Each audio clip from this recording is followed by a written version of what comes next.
मैं डॉक्टर वीरेंद्र कुमार जोशी, सह आचार्य संस्कृत, गौरी देवी राजकीय महिला महाविद्यालय अलवर। आज हम बीए भाग द्वितीय के संस्कृत साहित्य का जो प्रथम प्रश्न पत्र है उसमें सुकनासोपदेश का अध्ययन करेंगे। इससे पहले हम जो कल का हमारा व्याख्यान हुआ था जिसमें हमने चर्चा की थी सुकनासोपदेश का जो प्रतिपाद्य विषय है उसके बारे में हमने विस्तृत रूप से चर्चा की थी। आज हम इस सुकनासोपदेश का पठन आरंभ कर रहे हैं। तो देखिए, तात चंद्रापीड़ विदित वेदितव्यस्य अधीत सर्वशास्त्रस्य तेनाल्पम अपि उपदिष्टम अस्ति। तात चंद्रापीड़ विदित वेदितव्यस्य अधीत सर्वशास्त्रस्य तेनाल्पम अपि उपदिष्टम अस्ति।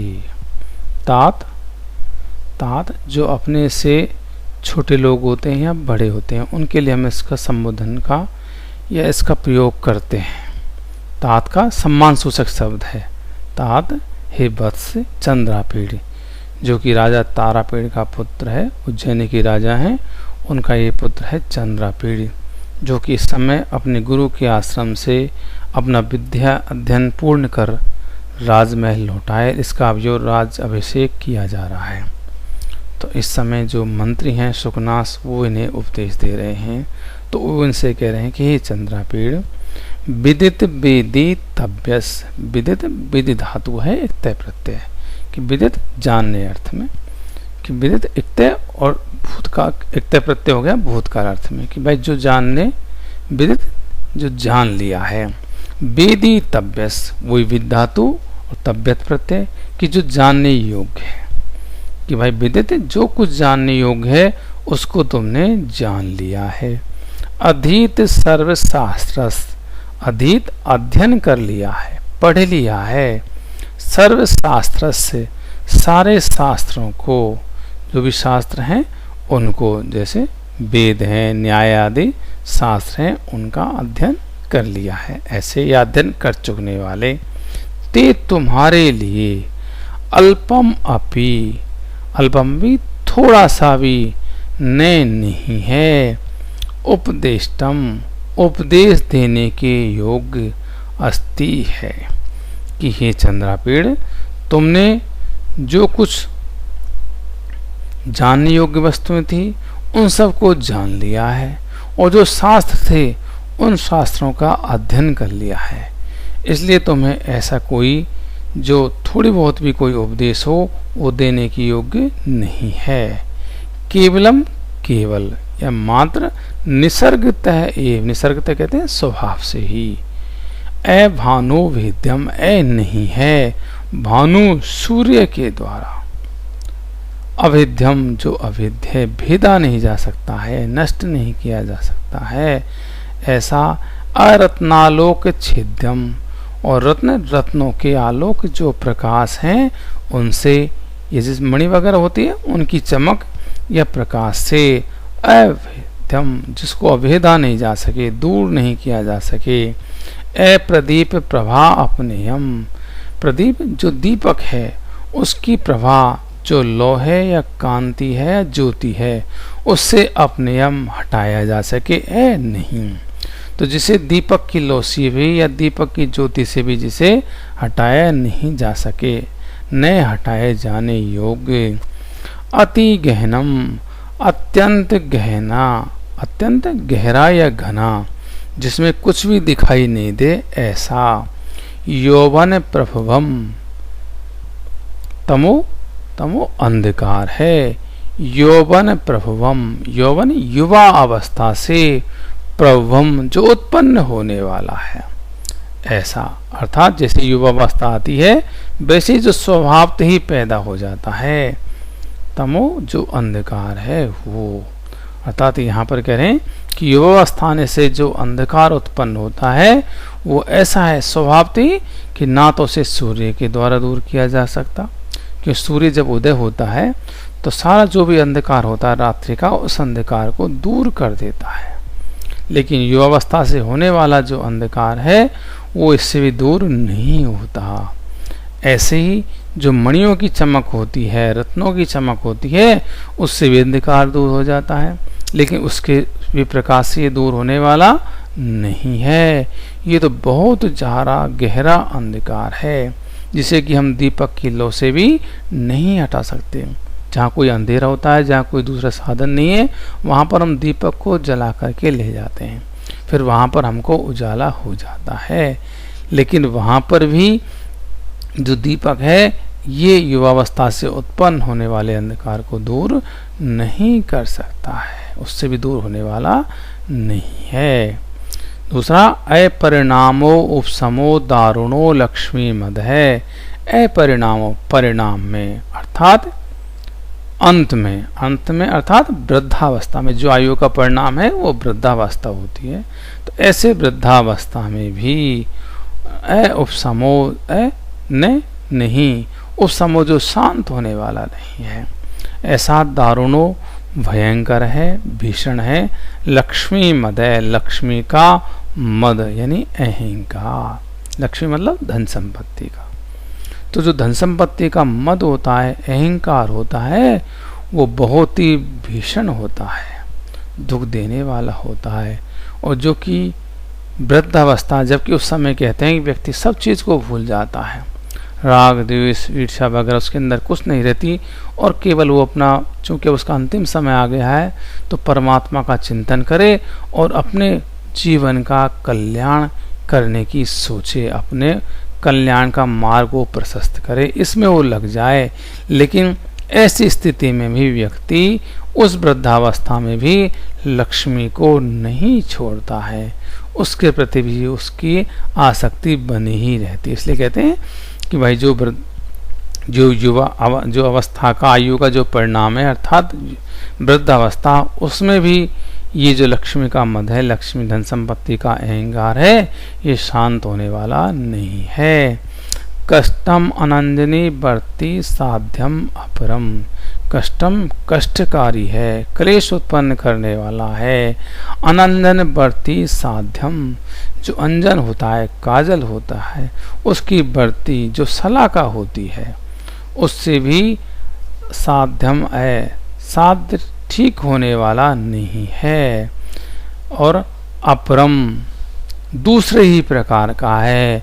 ऐश्वर्य तिमिर अंधत्वम, ऐश्वर्य धन संपत्ति रूपी ऐश्वर्य से उत्पन्न होने वाला तिमिर जो अंधकार है, इससे अंधत्वम जो अंधापन है, अंधापन जो रतौंधी नाम का रोग होता है, जो कि वैसे सामान्य रूप से दूर हो जाता है, औषधियों का प्रयोग कर लें या उसमें जो अंजन की सलाका है उसको लगातार लगाते रहें।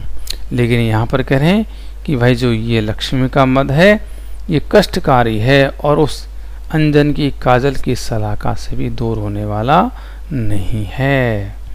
ऐसा ये रतौंधी नाम का नेत्र रोग है।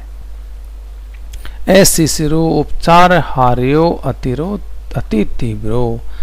शिशिरो जो कि नहीं है, शिशिर शीतल, उपचार जो दवाइयाँ होती हैं, उपचार के साधन होते हैं, औषधियाँ होती हैं, उनसे भी शिशिरो उपहार, शिशिरो उपचार हार्यो, जो शिशिरों के उपचार से भी हार्य दूर होने वाला नहीं है। अति तीव्र है और अत्यंत तेज है। दर्प दहा जर ऊष्मा, दर्प अहंकार या अपमान का, दहा जो दहाकता वाला है, जलाने वाला है। ऐसे तीव्र ज्वर जर की, ऊष्मा जो गर्मी है वो। सततम मूल मंत्र साम्य, सततम मूल मंत्र साम्य, सततम लगातार निरंतर, मूल मंत्र साम्य, मूल जो जड़ी बूटियाँ होती है, मंत्र और जो मंत्र होते हैं, इनसे साम्य शांत होने वाला नहीं है। अर्थात लगातार हम औषधियों का या मंत्रों का प्रयोग करें तो उससे भी दूर होने वाला नहीं है। विषमो विषय विष आस्वाद मोहो, विषम है कठिन है, विषय विष आस्वाद मोहो जो विषय हैं, सांसारिक विषय, विषय वासना, उनका विष जो जहर है, उसका आस्वादन करने से, भोग करने से जो मोह उत्पन्न होता है, मूर्छा उत्पन्न होती है, वो नित्यम स्नान शौच ही अध्या, नित्यम नित्य ही, स्नानम स्नान करने से, शौच बाध्य, शौच से, पवित्रता से भी अबाध्य, नष्ट होने वाला नहीं है। चाहे आप कितना ही नित्य स्नान करें, स्नान करने से हमारे शरीर पर जो गंदगी लग जाती है, मैल लग जाता है, वो दूर हो जाता है। लेकिन इसके लिए चाहे आप कितना ही स्नान करो, वो उससे नष्ट होने वाला भी नहीं है। बलवान राग मला अपलेप है, बलवान बलशाली है, शक्तिशाली है, बलवान प्रबल या शक्तिशाली है, राग मल अवलेप है, राग आसक्ति का या विषयों की जो आसक्ति है, उसका मल, जो मल है, मैल है, उसका अवलेप, जो लेप हो जाता है। अजस्त्रम छपावसान प्रबोधा, घोरा चय राज्य सुख सन्निपात्र निद्रा भवती। अजस्त्रम लगातार, अब छपा रात्रि के, ठीक है ना, रात्रि के लगातार, अजस्त्रम लगातार, छपा रात्रि के अवसान बीत जाने पर भी, अर्थात जो रात्रि के बीत जाने पर भी अजस्त्रम लगातार चलती रहती है। ने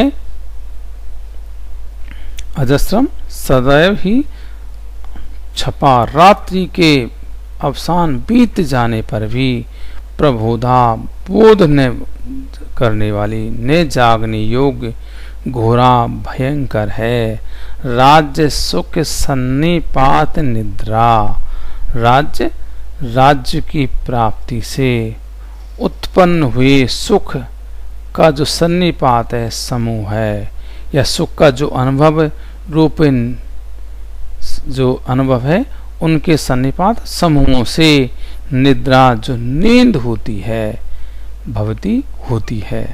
इत्यत है, इसी कारण से, विस्तरेण विस्तार से, अभिधीय से तुमसे कहा जा रहा है, या तुम कहने की योग्य हो, या तुम्हें बताया जा रहा है। तो यहाँ पर इसका हम एक बार अनुवाद देख लेते हैं। तो अनुवाद देखिए, तो देखिए जो सुखनाथ है उस चंद्रापीड़ से कहता है कि पुत्र चंद्रापीड़, समस्त जानने योग्य, विदित वेदितव्य से, समस्त जानने योग्य जो बातें थी राजनीतिक विषय को, उन सारी बातों को तुम जानते हो, समस्त शास्त्रों का ही तुमने अध्ययन कर लिया है। अतः इस समय तुम्हें अल्पम अपि, थोड़ा सा भी उपदेश करना शेष नहीं है। केवलम च, केवल तुम्हें तो यही बताना है कि युवावस्था में स्वतः उत्पन्न होने वाला अंधकार इतना घना होता है कि न तो सूर्य के द्वारा ही समाप्त करने योग्य होता है, और न ही रत्नों के प्रकाश से नष्ट ही किया जा सकता है। दीपक की ज्योति भी उसे, यानी उस अंधकार को भगा नहीं सकती। और धन संपत्ति का अहंकार तो इतना भयंकर होता है कि उसका अंत अत्यंत दुखदायी देता है। धन संपत्ति जो ऐश्वर्य है, ऐसा उससे होने वाला रतौंधी जो अंधत्व रूपी नेत्र रोग है, वो ऐसा दूसरा कष्ट साध अंधत्व है जो अंजन की बत्ती यानी सलाका से भी ठीक नहीं किया जा सकता। अवमान रूपी दाह ज्वर की गर्मी इतनी तीव्र होती है जो शीतल दवाओं से भी ठीक नहीं हो सकती। सांसारिक सुख रूपी विषय जो विष हैं, उनके भोग से उत्पन्न मूर्छा इतनी भयंकर होती है कि वे जड़ी बूटियों और मंत्रों के निरंतर प्रयोग से भी शांत नहीं होती। विषयासक्ति रूपी मैल का लेप इतना प्रबल होता है कि नित्य स्नान और शुद्धि से भी नहीं धुलता। राजत्व सुखानुभाव रूपी निद्रा इतनी गहन होती है कि वह रात्रि समाप्त हो जाने पर भी, छपा अवसान, कि रात्रि के बीत जाने पर भी कभी टूटती नहीं। इसलिए तुमसे विस्तार पूर्वक कहा जा रहा है।